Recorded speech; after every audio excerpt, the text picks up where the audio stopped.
Hi, you're listening to Scribble Talk, a podcast for bid and proposal professionals. My name is Bhaskar Sundaram, and with my co-host, Ashley Case. We will be sitting down with our industry veterans to share their stories, discuss their career, and learn how to make an impact in the industry. Today's guest is Chris Simmons. Chris has 30 years of business development consulting experience, including various roles with Deloitte Consulting and CGI, formerly AMS. Chris is the founder and principal at Rainmakerz Consulting, LLC, which has served more than 200 customers and has won tens of billions of dollars in new business for his clients. An APMP fellow and certified practitioner, Chris is former APMP National Capital Area Chapter Vice President and Membership Chair, and was also APMP NCA Mentor of the Year. Chris won the first ever John Elder APMP Journal Award for the topic, How to Create Winning Proposal Themes. Chris has presented at numerous APMP International, NCA, and other APMP chapter events. He was also voted as Consulting Magazine's top 25 consultants. Chris has a master's degree in information technology from the University of Massachusetts Amherst and a bachelor's degree in psychology from Boston College. Welcome, Chris, to Scribble Talk. Great to have you with us.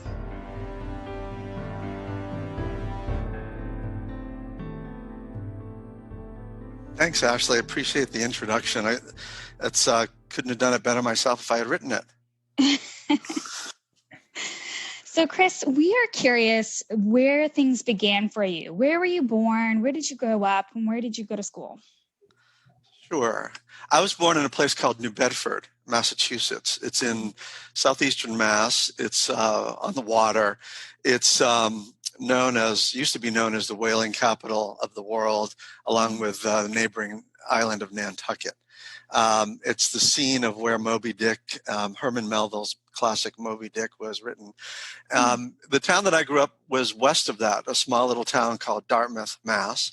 And we didn't have a major hospital. So all of our health care was really provided by the neighboring town of New Bedford. And Dartmouth was a quiet little preppy town, I would say, on the water. A lot of my friends had small boats. Most of us there's only really two high schools. Dartmouth High School was the public high school, and Bishop Stang High School was the Catholic high school. And we were right down the street from each other, about a mile down, and we were big rivals with Bishop Stang. And so I spent all of my early childhood up until I left for college in Dartmouth, in that area. Oh, very cool. What an interesting place to grow up, and very historic with, Moby Dick being right. Set it was. Thank you. So you went on to go to college, and then what was your first job? Was it a proposal job, or are you like some of the others who kind of started out in a different career? No, it's kind of interesting.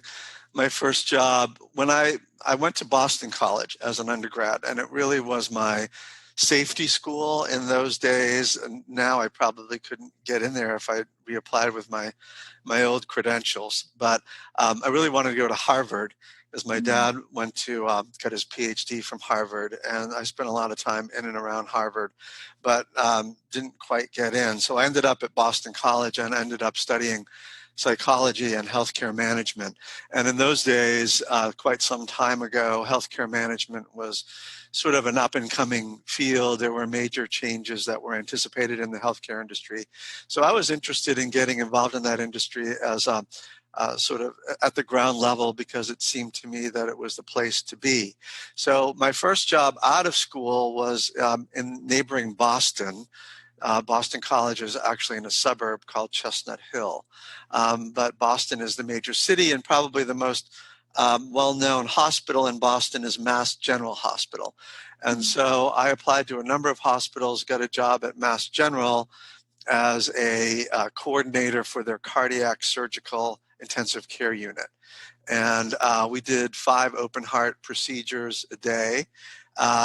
It was a lot of life and death. And the recent sort of COVID crisis that we're in now, and a lot of the clips that you see on television with ventilators, and people sort of wired up with all kinds of IVs and tubes coming out of all different places in your body is a very familiar kind of scene for me. So that was my first job, and that lasted about a year and a half until a friend of mine in high school said, "Hey, why don't you hop in a car and come out and live with us in San Francisco?"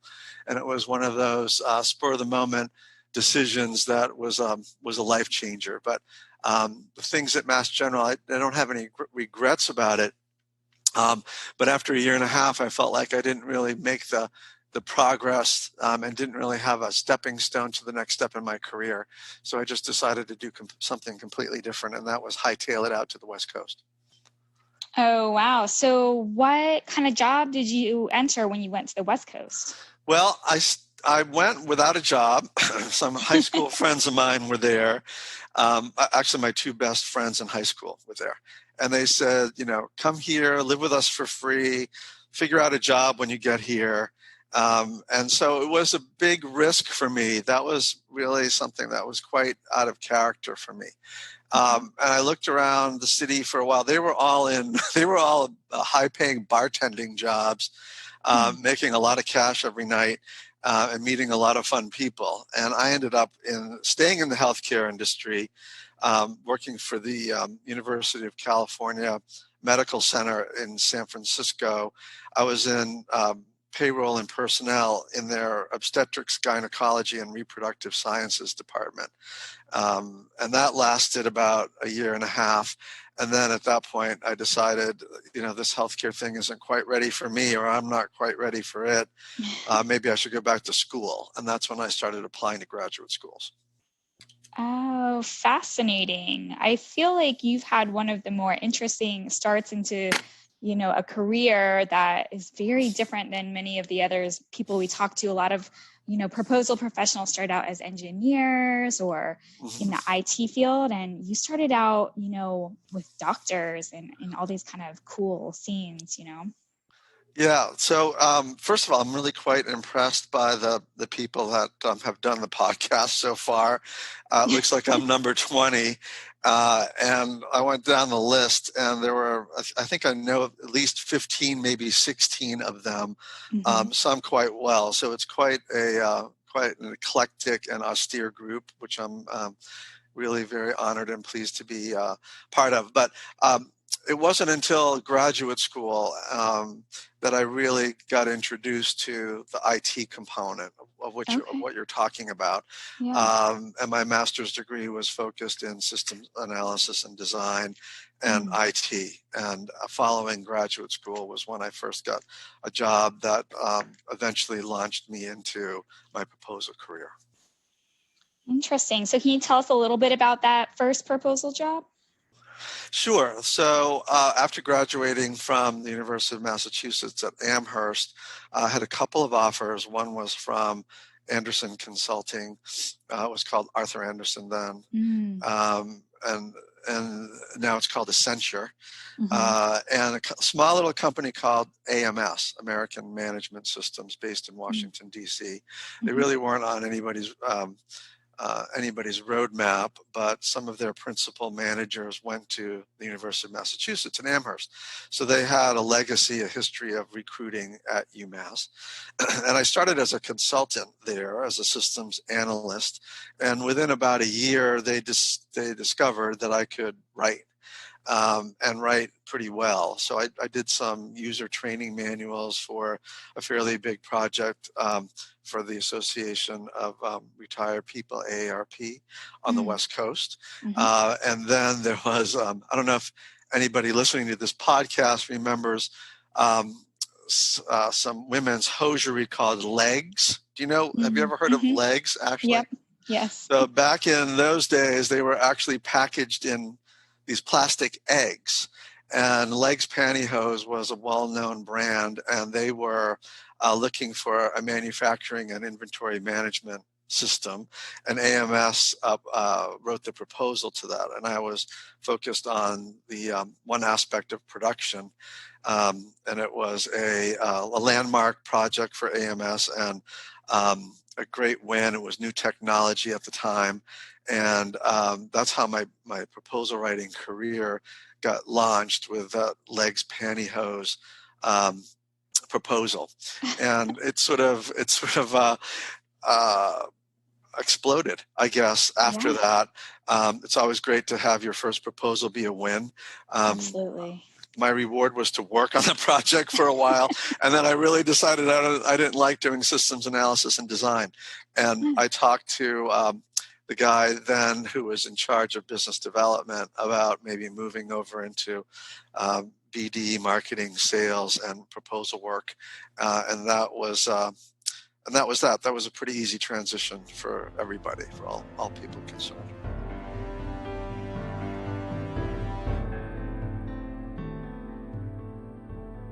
Wow. So definitely your first proposal effort, legs pantyhose, is a memorable one. Do you have any others that stand out? Well, after that, the AMS started focusing very exclusively on the telecom industry.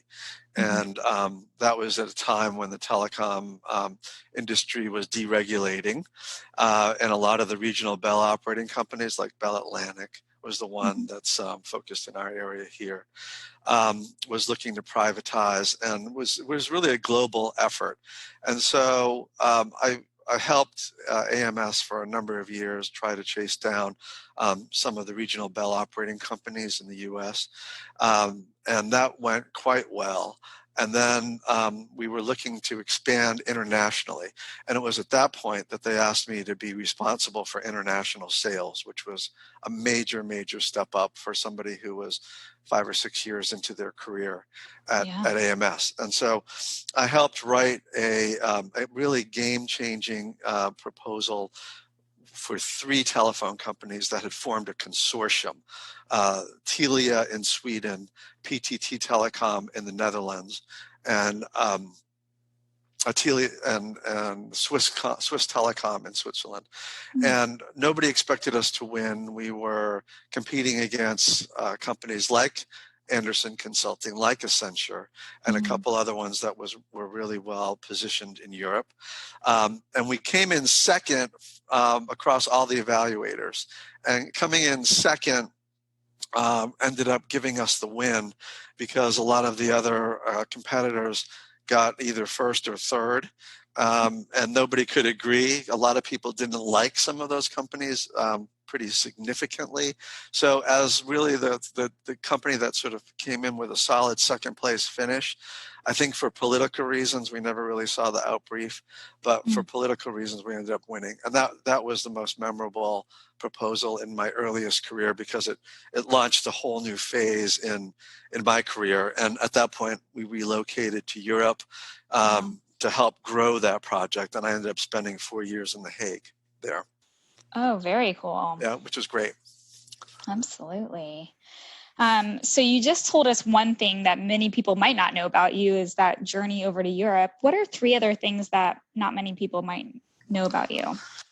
Well, I don't know that they would actually care, but some people are into sport. And when I was in high school, I was quite an accomplished runner, some would call a track star, and was focused on in those days, it was measured in yards, not meters. So it was the 440, which was a quarter mile race, and the 220-yard race. So track and field was a big thing for me. I excelled in that for 4 years in high school and was recruited by a couple of colleges to run track. Unfortunately, I got injured and never really blossomed into a track career. That's probably a blessing. The second, this is in chronological order, I guess. The second thing was that I was homecoming king at Boston College. And I found out that the ballot box was really stuffed, and I didn't really win legitimately. I found out from some friends of mine later on that they wanted the Queen, Margie Fleury, and myself to win. They thought we were a fun couple, even though we hardly knew each other and never dated. So I was, I had the proud honor of being the master of ceremonies for the BC Homecoming Parade, and met Tip O'Neill, who was the honorary sort of delegate from from Boston College who was, we shared a convertible car, and we kind of led the parade, and going into their stadium filled with 40,000 screaming fans on homecoming day was quite a thrill. Yeah. The last one happened a few years later when I was in San Francisco, which is one of the places where a lot of pleasure ships, cruise ships come in and out. Mm-hmm. And I had a good friend in those days who followed those ships and was kind of fascinated by those ships. And one thing led to another. It's a long, long story. Not enough time on this podcast, but I ended up sneaking on board that boat for a night with him. And we spent the night there. And then the next day at brunch, we told our story to some friends. We were living in North Beach, which overlooked exactly where the boats were, so we could actually see them from our rooftop. And at brunch, some of our more ambitious friends sort of dared us to go back on that ship and stow away to Hawaii, which was the next port over. It was about a 4 or 5 day cruise, if I remember correctly. And they said that they would pay us for a return flight from Hawaii once we got there. So, of course, after a couple of mimosas and a few friends sort of egging us on, one thing led to another. We ended up re-sneaking back onto that ship. The ship left. And 5 days later, I found myself in Hawaii. Oh my goodness! Yeah, so that's really a great story for a cocktail hour and meeting new people. It's there's a lot of different vignettes about that trip and what happened and how it happened. And first, they threw me in jail. It was called the Canberra, which was a British ship that was recommissioned after taking Argentinian prisoners from the Falkland Islands. And so they had these little cubicle rooms in the bowel of this ship that couldn't have been more than a 5 feet by 7 foot room. And until I sort of cleared the CIA and FBI checks, I was really a prisoner down there for a couple of days. And then they offered me first class passage, and then the whole story took on a completely new light. So, oh my goodness. Fascinating. Yes. Really fascinating. Definitely have to hear the rest of that story sometime, Chris. Well, the guy who promised to pay for my return flight never honored his promise. So I've never forgiven him for that one. But yeah, it was an amazing story.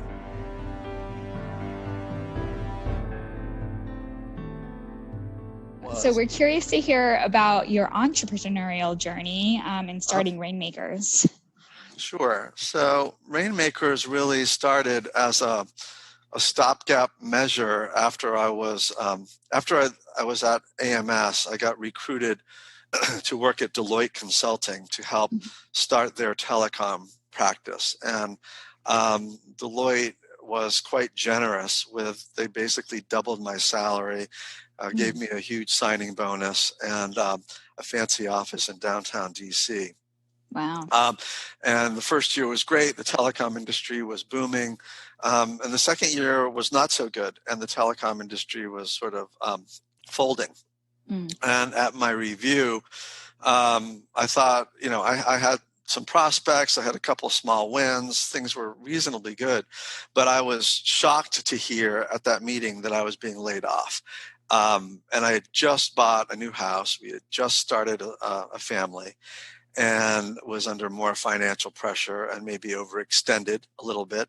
And so at that point, I looked around. I found a couple of jobs, I would say higher level jobs with smaller firms that proceeded to go out of business in relatively short order. So a year and a half after leaving Deloitte, I found myself unemployed again.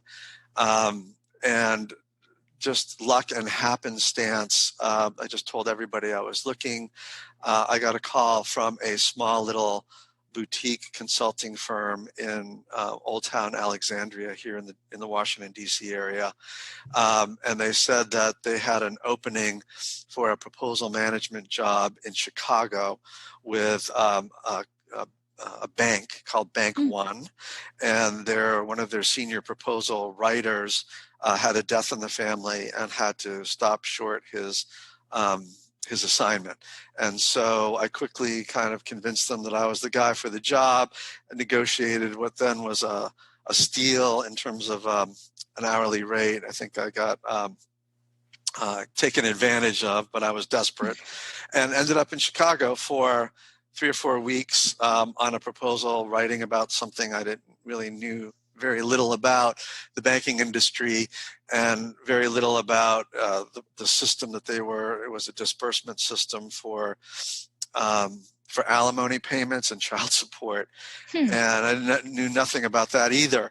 But the project ended up working really well, and that boutique firm kept me busy for a while, and I started bringing them business and growing their business, and found out that this could be something that might end up being more than a stopgap kind of Band-Aid thing. It might actually be my future career. So I kind of branded myself and started a website, tried to learn more about the industry, and went out and started developing my own customer base. So that's kind of how it all happened. That was in 2002, 2003. So that's 17 years ago, and I've been at it with Rainmakerz Consulting ever since. It's been really a blessing. Wow, what an interesting kind of just happenstance, and it turned into something so successful. Mm-hmm. The name Rainmakerz, what made you come up with that? That is a great question, because a number of people have asked me that over the years, probably a dozen or so. It is kind of a different, it's a common name in some ways, but different in other ways. Some people like to name their companies after themselves, which I thought that's not really my style.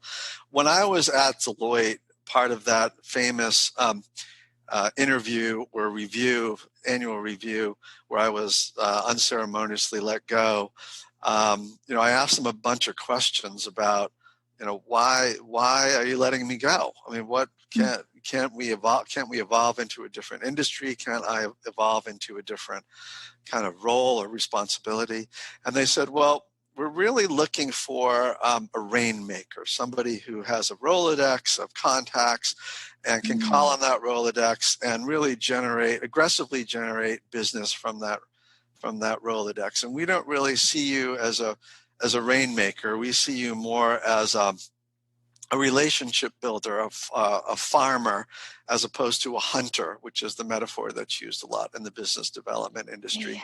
And so the fact that they said I wasn't a rainmaker, and it might have been partially true, but that really stuck with me. And I thought, if I ever start my own company, I'm going to call it Rainmakerz.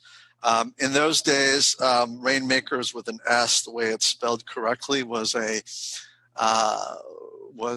name that was already taken in the District of Columbia, where I'm incorporated. So I had to end it with a Z.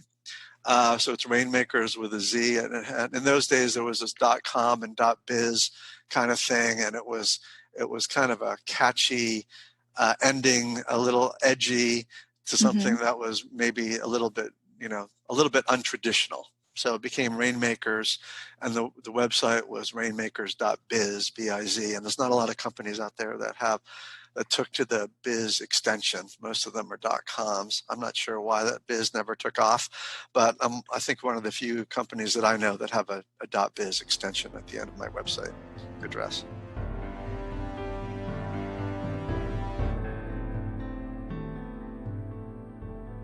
So you have an interesting tagline, "Let's make it rain," or "Let's make rain." Can you talk to us a little bit about that? Yeah, so that goes back to the two things. One is the idea of a rainmaker.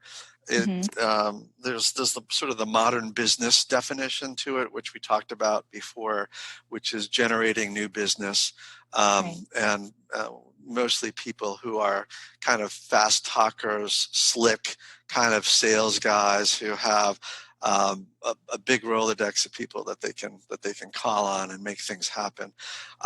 The original rainmaker were American Indians, and those rainmakers would dance and chant and shake their rainmaker stick to make rain.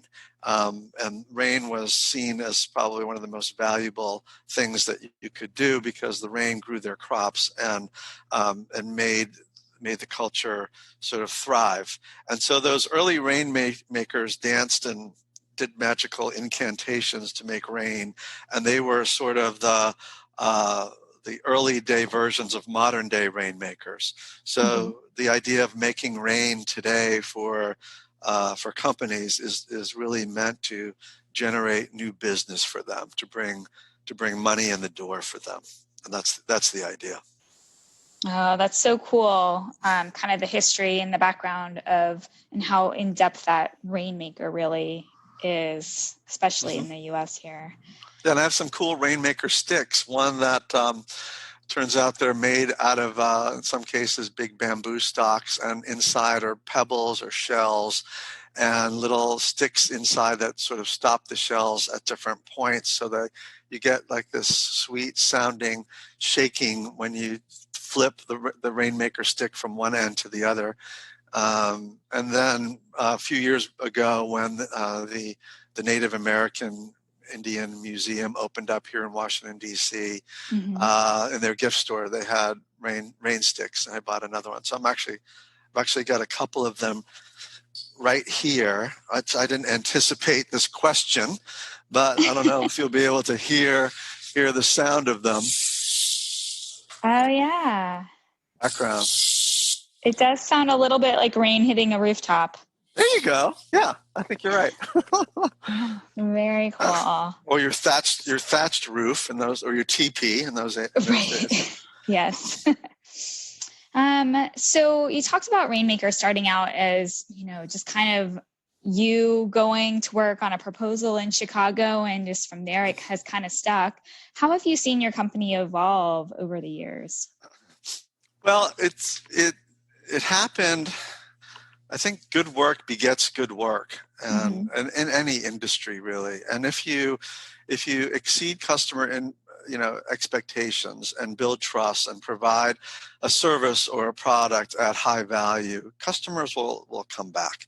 And what I found over the years is that customer, and some are quite loyal, actually. One customer in particular, I met early on in my career when I started Rainmakerz, probably 2003 or 2004. And I'm still doing work with that person today. And so the critical turning point really was not doing business anymore for that boutique consulting company, because I had built a sort of list of leads. I've done my Rainmakerz work, right? Used my Rolodex and built a bunch of leads and established some relationships in the industry, and eventually found my way to Perot Systems, which Ross Perot started after he started EDS. And Perot Systems, this guy who I met at a previous company, ended up, his company was ACS, where I met him. He ended up leaving ACS and went to Perot Systems, and brought me in there. And at that point, Perot Systems was really evolving from a decentralized BD function to a centralized BD function. And they didn't want to hire right away a whole bunch of full-time capture, proposal managers, proposal writers, and graphics people. So this guy brought me in, and one thing led to another. And after, I would say, 2, maybe 3 years, my little one-person company was doing $1 million of revenue a year at Perot Systems. Wow. And it grew incredibly large, and it was good and bad, right? Because it was sort of all your eggs in one basket. And sooner or later, that fairy tale story came to an end, because Perot Systems they had wholesale management changes when they were acquired, and went back to a decentralized model and decided to hire full-time people instead of leverage consultants. So at that point, that was really another turning point in the evolution of Rainmakerz, because I did have all of those eggs in the Perot Systems basket. And now I had to reinvent the company and expand my client base. And it was really then which is topical probably for this conversation, that I discovered APMP, the Association of Proposal Management Professionals, as probably the perfect vehicle to extend the breadth and depth of my company and build more relationships with potential consultants and find new prospective customers. And that was probably in the 2005 timeframe, something like that, 2005, 2006.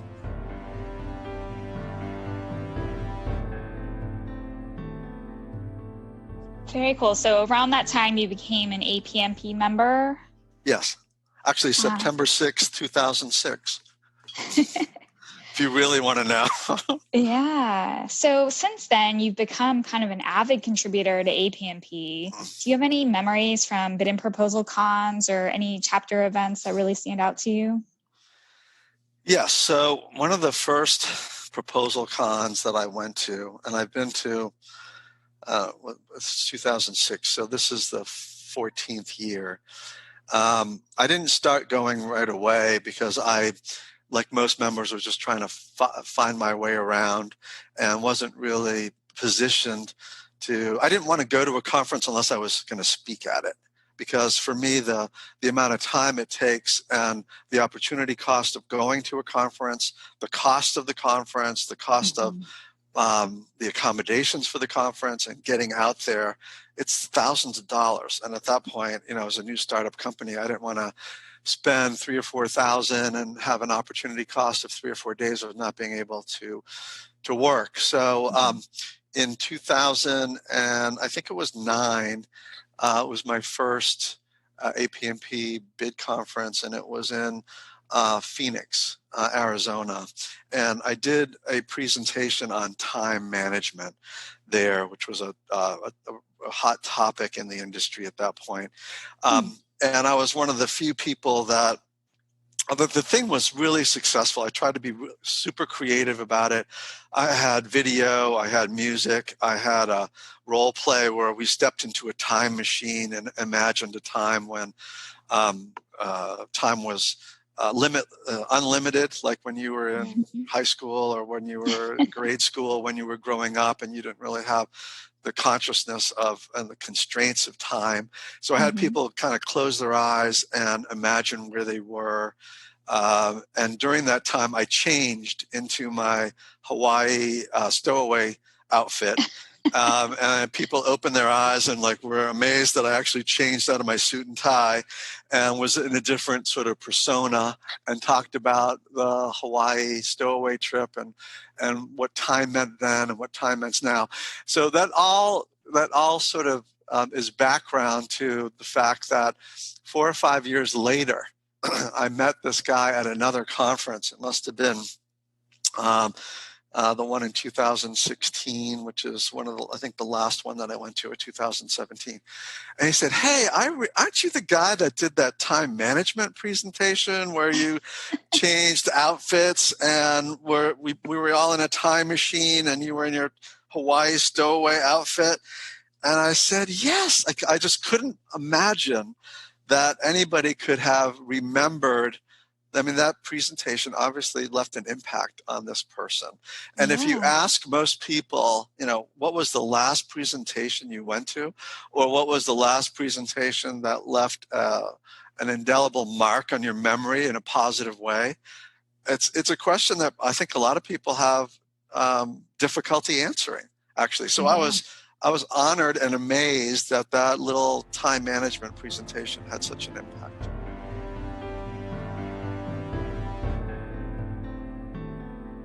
So you were also honored with the first ever John Elder Award-winning article. Amazing, John Elder, the contributions to the industry. So having been awarded that is a great honor. Can you tell us a little bit about that and the article that won that award? Yes. So early on in my APMP career, when I was going to the National Capital Area Chapter monthly meetings, I met some people from 24-Hour Company. And 24-Hour Company is, I'm sure Mike Parkinson was one of the people that you've interviewed. I believe. I was one of the principal members there. And so somebody from 24-Hour Company, it wasn't Mike, asked me if I would, and I'm not sure why they asked me, looking back, but they asked me to write an article on, they had done a survey of proposal professionals and came up with some of the topics that were of high interest. And one of them was theme development. And so this guy, Jay Shivo is his name, at 24-Hour Company, asked me if I wouldn't write a guest article for the 24-Hour Company newsletter. So I wrote an article on theme development. It was one aspect of it. And then it turned into, there was a sequel, and then there was a third one. Then there ended up being 5, I think, different sequels to the main point about theme development. One was on features, and one was on benefits, and one was on proof points, and one was on the methodology for developing them, and one was what's a good theme and what's not a good theme. And so that sort of evolved into this 5-part series. And then the editor-in-chief of then was called the APMP Journal when it was all in hard copy. Nowadays it's electronic. Asked me if I would write an article, and so for me that was an obvious choice. So I took that 5-part series and I expanded it. I did some research and I crafted it into an article for the APMP Journal. And that was in 2000. That was a while ago, 2012, I think. And I was quite proud of it. It was a topic that was then and remains now a really important topic. And at the 2013 APMP proposal in Bitcom, I was honored in 2 ways. One, I was awarded designation of fellow, APMP fellow, and that was a surprise to me because I knew how difficult it was. And at the same ceremony, a little bit later, they told the John Elder story. The award used to be called, I think, the APMP Insight Award. And the year previously, John Elder had passed away. So they renamed and rebranded the award to be the John Elder Award. And I was almost brought to tears by winning it, and winning it in such a way, and to honor such an important person in our industry. And it was really the high point of my APMP experience, without a doubt.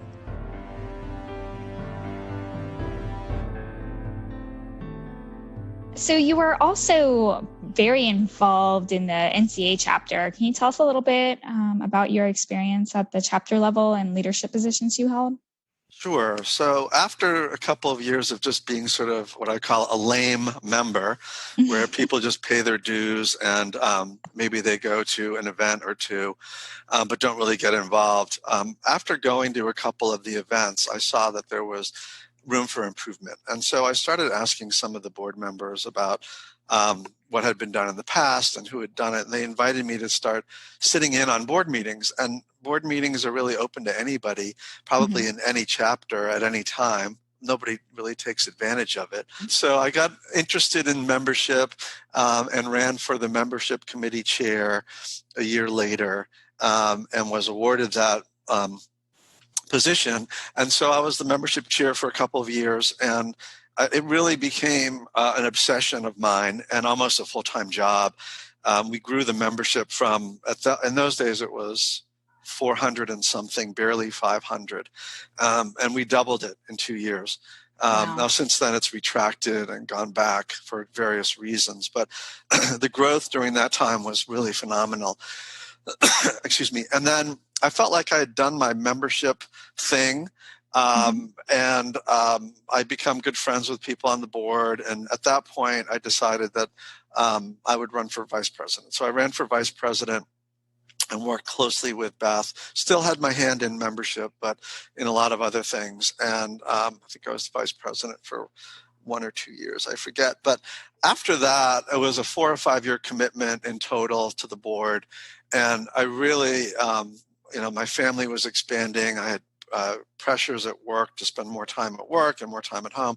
I just didn't have the time to dedicate to it. It really became a major commitment. And so I just sort of relaxed my involvement at APMP at that point and took on something that was a little less time consuming, which is, you mentioned it in my intro, the mentor program, mentor protege program that the National Capital Area Chapter sponsored. And I got involved in that at that point.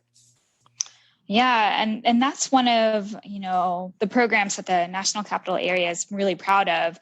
And you were awarded Mentor of the Year. Can you tell us a little bit more about your experience in the mentorship program? And Sure. So I was involved, I think, three years perhaps, and every year you get randomly assigned a protege. And I thought that this was a great opportunity to give back to the industry. And so, we helped shape the program at the beginning in terms of how do you develop mentor goals and protege goals, and what are reasonable goals, and what areas of focus are important to develop your career. And so, over the years, I had different ways of meeting with proteges and goal setting with proteges and goal achieving with proteges. And I think it was the second year that I was involved in the program, they became a little bit more formalized and started their own awards program within Mentor Protege. And I might have been the first year that they had the Mentor of the Year award. But again, that was really an amazing honor for me. I think there were, in those days, 15 or 20 mentors, and each one had a protege. So there were 40 people in the program. And for us, it was just, it's just doing your homework. It's following the direction, and it's trying to be creative and trying to achieve the goals of the program. And in the end, moving the protege up to from where they were to where they wanted to be. And that was really very gratifying and a great experience for me. It's a great program, and it continues today. I've lost touch with what they're doing on a year-to-year, month-to-month basis, but I know that it was one of the first programs of its kind at APMP, from what I understand, and I'm hoping that other chapters have modeled themselves after it, because I think it's got great potential and great value.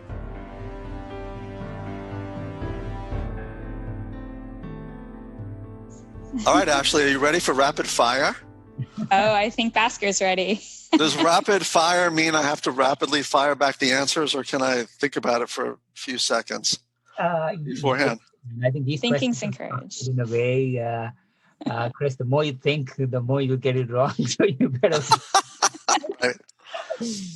I heard from Randy Richter, you are very good in singing, Chris.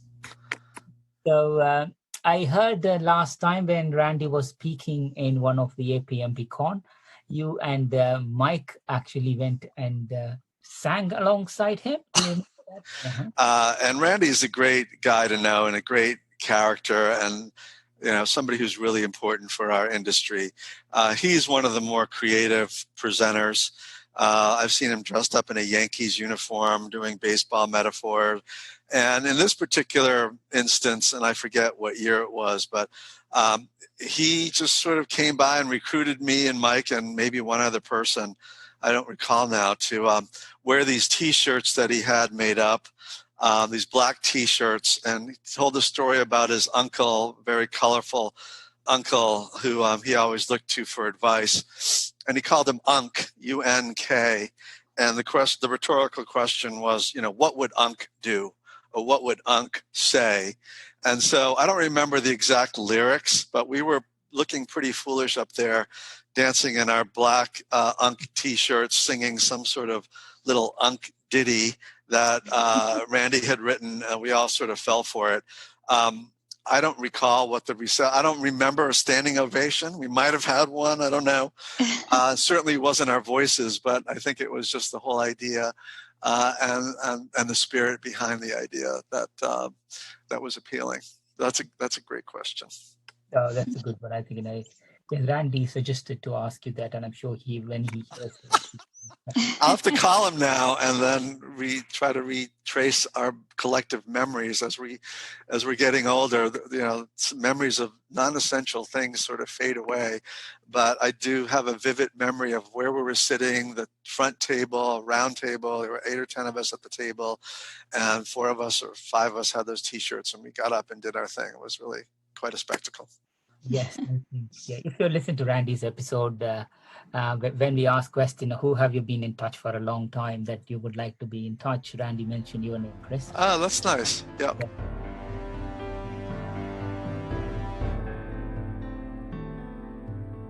Chris, if you were given a 1-minute ad slot during the Super Bowl, what would you fill it with? Right now, the timely thing would be COVID-19. And I think we've got probably a broad spectrum of how people are dealing with it. Some people are writing it off as a sort of an overblown political potato, and other people are deathly afraid of it, and for good reasons. So, I would probably invest that time in helping to educate people so that we can sort of find a middle ground, because I've got the sense that we've already had sort of a supercharged, polarized political environment, and this horrible virus is in some ways it's bringing us together. And there's some great heartwarming stories of people who are giving and loving, and people's lives are being saved, and some great things that are coming out of it. But there's, on the fringe, there's some things that aren't so great. And so I would probably invest that minute in trying to bring the extremes together to some sort of reasonable meeting place in the middle, so that we're all appreciative of everybody's perspective and somewhat supportive of it, and understanding that the circumstances and someone's state or someone's family or someone's genetic makeup or their medical background has a significant impact on how they think about this. What's the naughtiest thing you have done in school? Well, it would have had to be in Boston College, because college years are the ones that I think people tend to do naughty things, at least the ones that I can think of. The naughtiest thing that I can recall from my experience at Boston College was, in those days, there was really an informal competition to see who could throw the most interesting or unique theme party. And in those days, toga parties was, passé. Everybody had been through the toga party thing. So people were looking for different ideas. One group of good friends did a Hollywood party where you dress up as your favorite Hollywood character, and so on. And so our little group of 6 of us decided that we would do a finger painting party.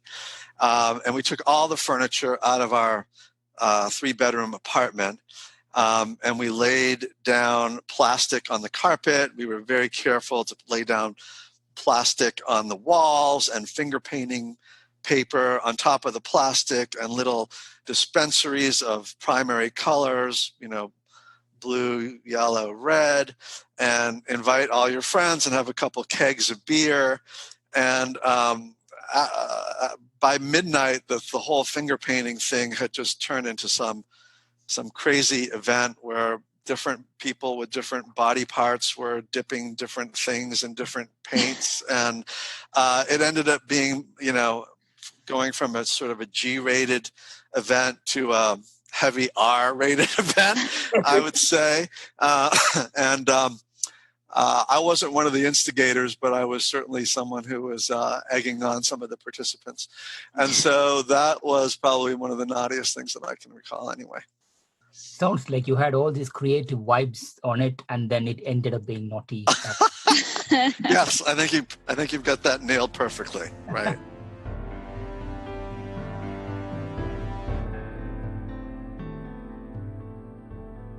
Let's touch the psychology part, Chris. So what are some things that are okay to occasionally do, but not okay to do every day? I think calling somebody who you haven't talked to in a while is a good thing to occasionally do, to reconnect with people. I think you can't do that every day, because there's not that many people out there that that you probably haven't heard from in a while, most people, or want to hear from you. But I think the idea of connecting with people, especially in these days of isolation, is a nice idea. And I've done that with a number of friends. I've also, this COVID-19 has also launched this whole subculture having to do with, Zoom meetings. And we're on a Zoom meeting right now. And some friends of mine from Boston College, who I'm still in touch with, decided to have, some sort of informal attitude adjustment, they call it. Some people call it happy hour Zoom meeting once a week on Wednesdays at 6:00. Now that 1 hour on Wednesday at 6:00 is great to reconnect with. There's 13 of us on the call. Really great time to reconnect with all those people, but it's not something that I could envision doing every day.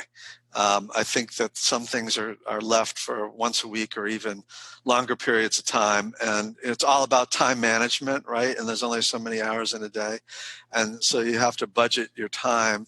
And my time is budgeted, spending time with my kids, spending time at work, spending time exercising, spending time trying to be spiritual at some level, even though I'm not terribly spiritual. But the whole idea of mindfulness is a sort of a new concept for me that I'm trying to embrace. And once you do all that stuff, and plus preparing meals and shopping for meals every once in a while and calling a few friends, there's really not much else left that you could actually do every day. So I think that there's probably a lot of things that would fit into that list. But for me, it's just calling a long lost friend. That's brilliant. So what's the biggest lesson life has taught you? Well, one of the things that my dad used to say when he dropped me off at school, when I was a kid, it was sort of this quick little catchphrase that he would say every day to me and all my brothers and sisters. And it was work hard, study hard, or work hard and have a lot of fun. Mm-hmm. And it's very simple, but it's this idea of doing your best at everything, but having a healthy mix of serious work life. In those days it was school, but also not getting too serious about it and being able to have fun with your friends, being able to have fun with yourself, the idea of laughing at yourself and not taking you too seriously is something that I've always sort of embraced ever since I was a kid. And so those are words that I live by. I've got a couple quotes from some people. I keep quotes as I discover them on my iPhone in a little note thing called quotes, curiously enough. And I've got a number of quotes there that I look at from time to time, and some of them are inspirational, but a lot of them have to do with working hard, with persistence, with building trust. I think trust is a really important word and a really important feeling and value in our industry. And there's even a company out there called the Trust Quotient. And they've sort of tried to quantify what trust is. And so the idea of in the numerator, I think it's credibility. Are you believable because of your background and your experience and the way you approach things? Plus reliability. Are you able to deliver things when you say you're going to deliver them, or on time or before? And then customer intimacy, meaning do customers confide in you? Do they tell you things that no one else tells you? And those are all the things in the numerator that build trust. And in the denominator, which kind of can cancel out all of those things, is self-promotion. And so the least amount of self-promotion, the better. And what I find a lot of people in general are, this podcast in some ways is very much about self-promotion and I appreciate the opportunity of being asked to do it. And I hope people listen to it and get a few nuggets here and there. But when you're building trust with somebody, the last thing that they want to hear about is about the person that they're talking to. They want you to empathize with them. They want you to understand their situation. They want you to provide suggestions for how to improve something or how to overcome a challenge. It's like proposal work. In any proposal, one of the common mistakes is that companies start the first sentence or the first paragraph talking all about the company. And how great they are, how many employees we have, and what our revenues are, and we're best practice, and we're world class, and we're, all these unsubstantiated claims, when in fact you want to do in a relationship and a proposal is build trust, and building trust is all about understanding, and that really starts with the other person. And so that concept, I think, is something that I think about a lot, and something that I think if people think I have had some level of a success, I think a lot of it has to do with that. That's brilliant, Chris. And following up, Chris, what trait do you like the most about yourself? What do I like that mostly? What trait do I like that mostly about myself? Well, it's a love-hate relationship, I think, the trait. So the trait that I like about myself is the inability to say no. And when someone asks me to do something, it's very rare that I would say no. And it's very rare that I wouldn't put a lot of time and effort into doing the best that I could. So I like that trait about me in some ways, and I think it's served me well over the years.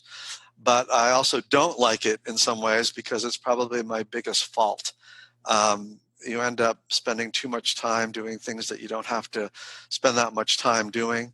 I'm a classic overachiever, and so the idea of saying yes and working as hard as I can fits very well into that paradigm, the overachieving paradigm. And so one of my areas for improvement is to, number one, be able to say no in some cases, and a lot of times that means delegating it to somebody else, or say no but, and maybe not now, maybe later, and then maybe not putting 150% into something, but maybe 80 or 90% into something that will allow me to work on something else that I can put 80 or 90% in, and not focus too much or too hard on one particular thing. Nice, Chris. So what's the best piece of advice you have received from, and from whom, other than what you told about your father? Well, I think that goes back to my earlier answer from my dad about, study hard and have a lot of fun. I think that's advice that started when I was a child and has stuck with me today. It's a simple sentence. It's hard to forget. And it has everything to do with just about every aspect of your life, which most of us are trying to strike a balance between our work life and our personal life. And when you're in high school, which is when he started telling me this, when he was dropping me off every day, studying was part of the work. And it was work in school and it was work after school. But also having a lot of fun was about sport, and it was about spending time with friends, and it was about spending time with family, and trying to put an equal amount of energy into both of those things and trying to strike a balance. And, I think of the famous Japanese yin and yang symbol about having perfect balance in life, and having perfect balance between work and home and personal life. And that balance changes over time depending on where you are in your career. But over your whole lifetime, hopefully there's some equitable amount of both of those that equals out. And you can look back and say, I not say I was a slacker and didn't work hard enough, or not say I worked too hard and neglected my family and friends and my own well-being, and to have an equal balance of those.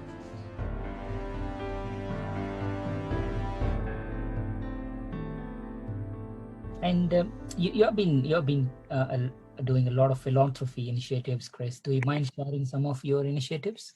My philanthropy is really largely around a couple of causes. The most prominent one is ALS, otherwise known as Lou Gehrig's disease.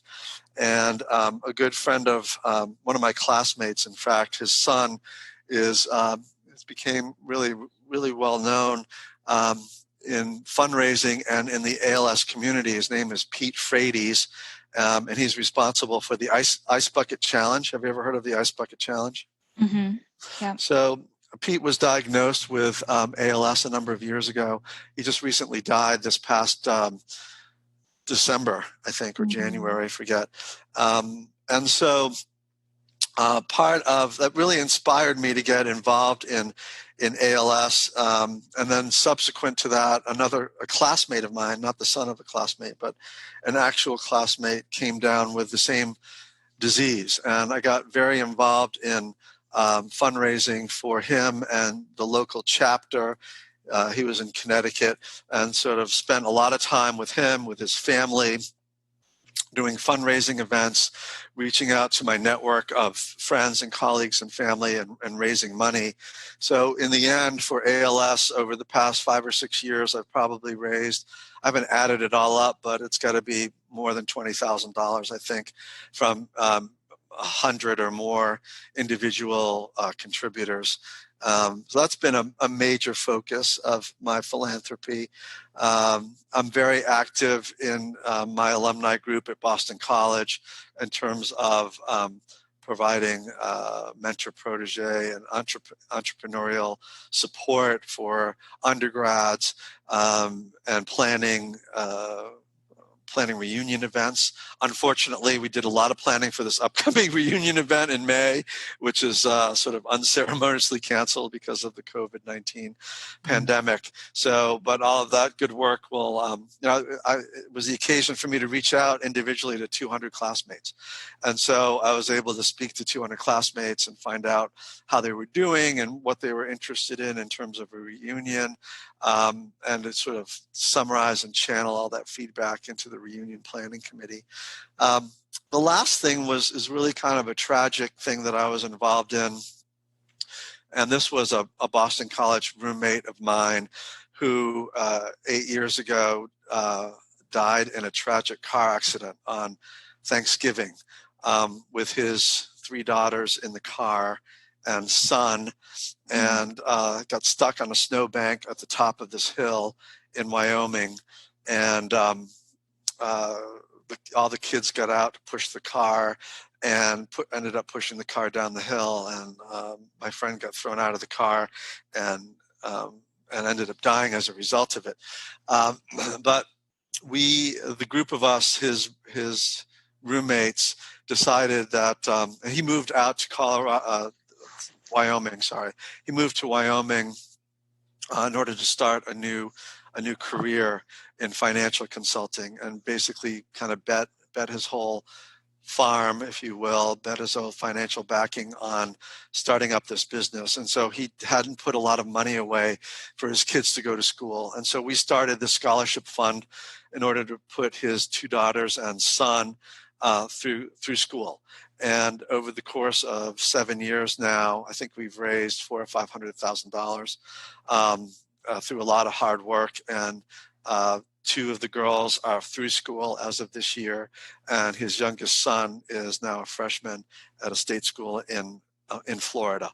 And so that required a fair amount of effort and planning and phone calls and strategy. And as part of that, I wrote a memorial book about the events of how we knew this guy. His name was Dick Jennings, how we knew him, how he influenced us growing up in school, what he did after school, the kind of person he was. I interviewed some of his family members. I had people do guest stories. I had people send in emails about their favorite story about Dick. And I put all this into a book. It's about a 200-page book, and published it, and made, I think, 30 copies, and gave it to the people who, his close family and friends and people who were part of the fundraising committee. And that was a really great cathartic experience for me, because he was such a close friend, such a tragic thing with his family, such a young age, and it was a devastating loss for all of us. But the idea of writing that book really helped me go through the healing process. And there was a lot of humor in it because he was a really fun-loving person. And it brought a lot of joy to his family. And my dad's a psychologist, and I had him write sort of the last chapter on the grieving process and how people go through grieving, and what some of the great resources are for people who are having difficulty with grief. And so that was a part of it too.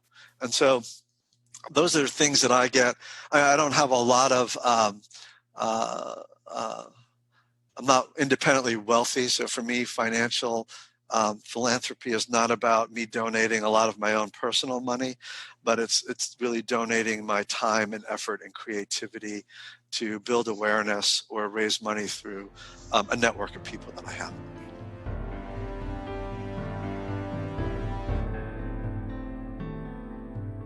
Who are the people who have been the most influential in your life and career? The most influential, I think it starts with my family. Growing up, my parents were very influential. I was the oldest of 6, and they weren't over-prescribing. They didn't tell me that I needed to be a role model, but they encouraged me in more subjective and softer ways and taught me the lessons of life. And my dad's parents, my maternal grandparents, were very active in my upbringing.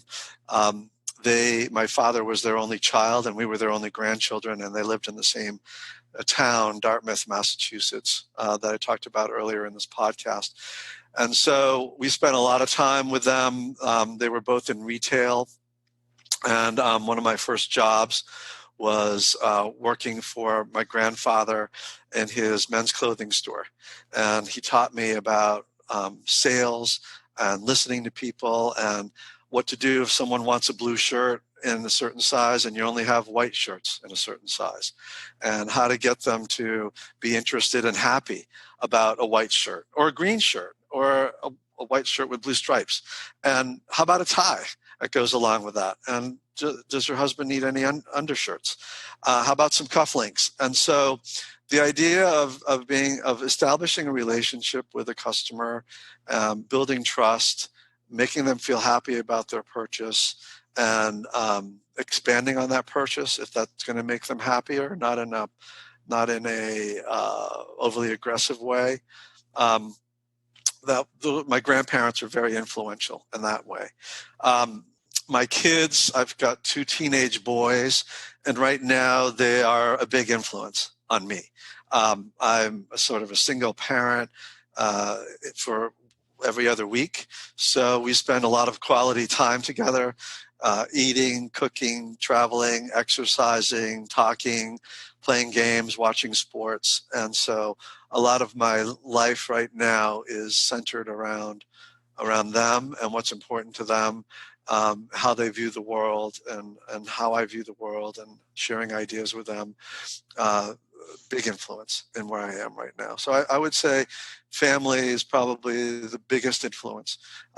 Friends are also a big influence in my life. And I've talked earlier in this podcast about some of my lifelong friends from Boston College who I'm still very much in touch with. Some of them who are no longer with us, unfortunately. But many of whom I talk to every week. We text each other. There's a couple that I talk to almost every day. And we do that famous Zoom call on Wednesdays at 6:00 with the 13 of us. And it's a good group of people. We go to Grateful Dead concerts together every year. We celebrate St. Patrick's Day in Florida every year. We travel a lot together. We play golf. And it's a big part of my life, that BC network, It's a sort of a sorority and fraternity group of friends that's really important to me. Wow, you're blessed with so many good people, Chris. And the last question is, as you already touched, we are in a polarized world at the moment. What have you observed lately that reminded you that people are good? Remind me that people are good? Yeah. Well, there's so many stories, I think.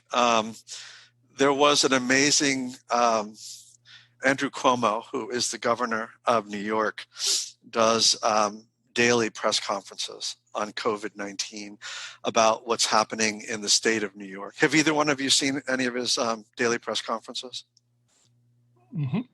Okay, so 2 days ago, may have been 3 days ago, he was talking about receiving a letter in the mail, and the letter was from a farmer in Kansas, and he was talking about his wife and her medical issues, and he and his medical issues, and how concerned they were about going out of their house, and wanting to help the cause in New York in any small way that they could, and sort of listening to the governor's plea for please send us N95 masks. And so the letter talked about having a total of 5 masks in his family for his wife and his kids and people who would come and visit. And he sent 1 mask to the governor and said something like, you may not even read this letter, but I wanted you to know that your news conferences, daily conferences mean a lot to me. What you're doing for the city of New York and the state of New York and the country is inspiring, and I wanted to do a little gesture to donate my 1 mask.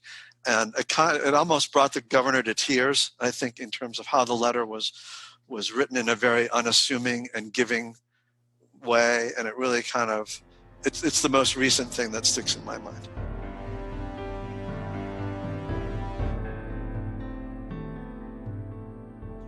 If someone came to you wanting to understand, how to pursue a successful proposal, successful consulting career, what advice would you give them?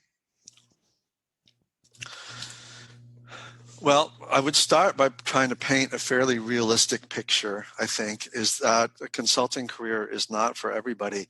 Mm-hmm. And it's really hard for a lot of people. You have to be able to do it at the right time, for the right reasons also. Mm-hmm. And I think you have to have a bit of luck and timing mixed in. But I think to be a successful consultant is really, we talked about this a little bit before, I think is to be able to be good with people, to be someone who comes across as being very trustworthy, someone who's very likable, mm-hmm. someone who's there going to bat for you. And the idea of being a good writer and a good communicator doesn't hurt either, mm-hmm. and having specific expertise in areas that customers need and providing that expertise in a way that demonstrates significant value is really important. And if you can do that, then your first project will lead to your second project and your third project, and your first customer will lead to your second customer and your third customer. And before you know it, you have a consulting practice.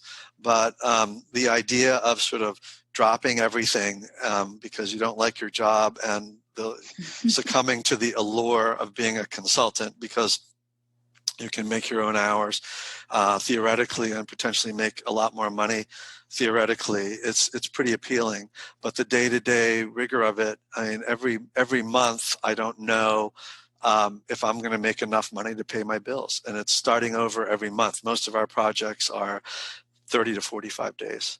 And so you have to strike a balance between delivering, delegating, and business development all at the same time, every day, all the time. And so for some people that's overwhelming, and there's a lot of pressure there. Yeah. So I guess that it would be important in order to be successful in consulting is to understand what's good about it, what's not so good, why you're thinking about it to begin with, and some of the traits that I think make consultants good, successful. Absolutely. All very great points and great advice for someone who might consider it. You have to really think through all the pros and cons, and it can be quite overwhelming, especially if you're going to be an independent consultant. Mm-hmm. Right. Exactly. In a similar vein, you talked about your experience with the mentor protege program. If you were to take on a new protege, what are some of the things that you would teach a protege? Well, first of all, I would make sure that they're a protege for the right reasons. And a lot of times proteges get into, at least my experience, some of them get into it for self-promotion and things that are maybe less than altruistic, I would say. So in order to figure out, what would be the most important thing to teach them, I would first want to understand what is the most important thing that they want to learn. And where are they in their career, and what is their vision for where they want to go, and what ideas, if any, do they have to get there. And so the teaching part could be helping them figure out where they are, because sometimes they're not sure, helping them where they want to go, because maybe that's part of the rationale for why they're in the program to begin with. And then once you sort of figure that out, then what's the plan? What are the steps, the incremental steps? Because sometimes it can be overwhelming. Here I am doing this, and I have this grand vision for doing that, and it just seems to be, so far away and so hard a thing to do. How can I do that? And so just developing a plan with them, and then helping them get their feet wet with the first incremental baby steps to get them along the way. I, in my experience with the Mentor Protege program, I shared best practice articles. We would talk about specific objectives. We would plan, and we would just have free time. We would talk about what's the biggest challenge that happened to you today. How did you deal with it? Are there other ways of dealing with it? So we would sort of mix it up in terms of structure and fun things, and homework that they would do to sort of move their planning process along. So I think the answer to your question in terms of what I would do to teach them really largely goes back to where they are and what is it that they want to learn. And then I'll do my best to either teach them based on my knowledge and experience, or put them in touch with friends or colleagues, or best practice things that are in the public domain, articles presumably, or videos that would help them achieve their goals. That's amazing. Sounds like you were really an effective mentor. So your proteges were really lucky to have you there. It was fun. It was really fun.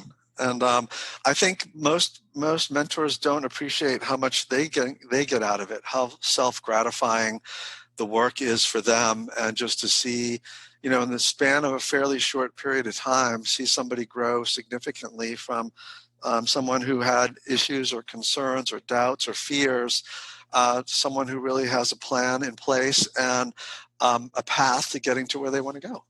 Absolutely. It's very rewarding. Absolutely. It's amazing. So, Chris, you've accomplished so much and you've had such a successful career so far. What's next for you?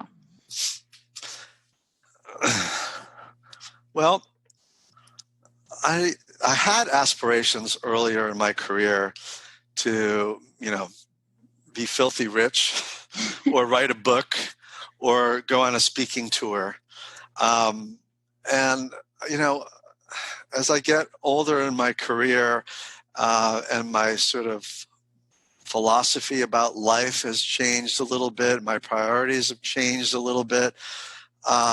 What's next for me is not so much about the work part of me, but I think more about the life part and the personal part for me. And it's continued focused on health and taking care of myself and making sure that it's basic stuff about getting exercise every day, about eating well, better, about sleeping better. One of the big things that people take for granted is sleep, and the impact that it can have on your health and well-being is totally underestimated.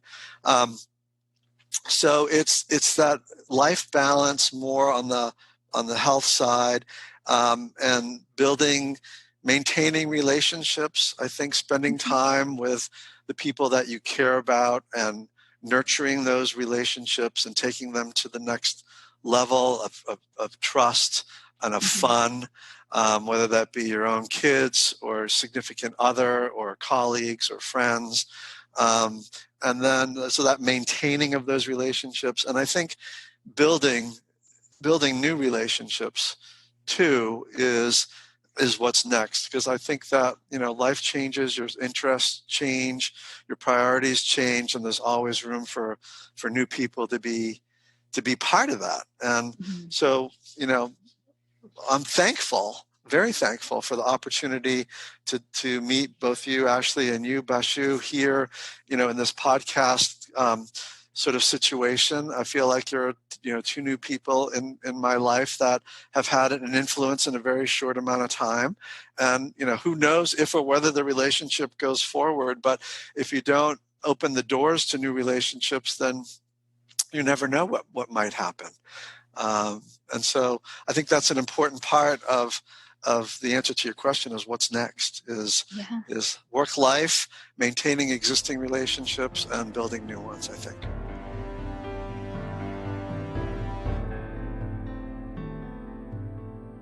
Chris, is there any part of your life and career that we haven't touched, Chris, that you would like to revisit? And I think your questions have been quite good, especially the rapid fire round. I think you were listening to some of the other podcasts. I think you were quite generous, actually, in terms of not putting me on the spot. Although there were a couple ones that I obviously struggled with. I don't really have any other major words of wisdom or anything else that I would add, other than I find what you're doing to be very valuable. The two podcasts that I've listened to have been quite insightful, not necessarily about being a better person or a better proposal professional, but they're interesting, they're thought-provoking, they're more in-depth about people that I know, things that I didn't really appreciate about them. It opens the door for me to be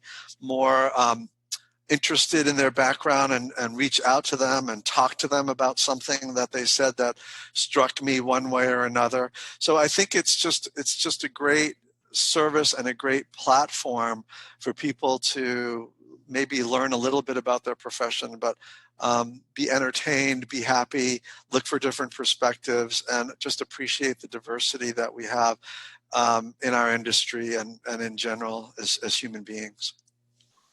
Thank you. Yes, I think that those words means a lot to me. And Ashley, thank you so much for that. Sure. And while we were talking about you being stored away in the board, I was seriously thinking whether Hangover. Have you seen the movie Hangover? No, I have not. Yeah. Sounds like I've been missing a good one now. Yeah, I think if you watch it, you have a good plot for the next. I will say that my friends liked alcohol, but I will also say that as I've gotten older, I've cut back dramatically, and so it's rare that during the week, unless it's a glass of wine with dinner or a glass of scotch on a cold winter night, it's rare that I'll have more than 2 or 3 drinks at a sitting. But going to celebrate St. Patrick's Day with a bunch of old college friends every year in Florida, it's tough to draw the line at a 3-drink limit, when you're at the beach and your friends are hosting dinner, and after dinner is, this party and that party. But I just learned that the next day you kind of pay the price. So kind of mix the alcohol with non-alcoholic stuff in between and end up doing a lot better the next day. My words of wisdom. Yes. So that's it. I don't take any more of your time. So Chris, thank you so much for your time today. It's been a privilege to have you with us at Scribble Talk, and thank you for joining us in a short time as well. Wish you all the good health and happiness, and please continue to inspire bid and proposal professionals and everybody around you. And we wish you all the good health and take care. I appreciate that. Thank you, Ashley, for your thought-provoking questions and follow-up, and also Bashu for yours and your intriguing, super surprise rapid fire questions, I guess is what you call them. I really appreciated the opportunity to be part of this. I think it's a great service, and I'm looking forward to listening to some of the other podcasts of people that I know well and some people who I don't know well, and hopefully I'll get to know them all the better. Thank you both for your time as well. Appreciate it. To our listeners, thank you so much for tuning in. Please visit batchyscribble.com/podcast to listen to this episode and check out any of our other previously recorded episodes. If you've enjoyed today's interview, don't forget to subscribe, review, and share the Scribble Talk podcast. We hope you'll check out our next episode where we interview another industry expert and special guest. Until then, it's Ashley Kays, Bhaskar Sundaram, signing off.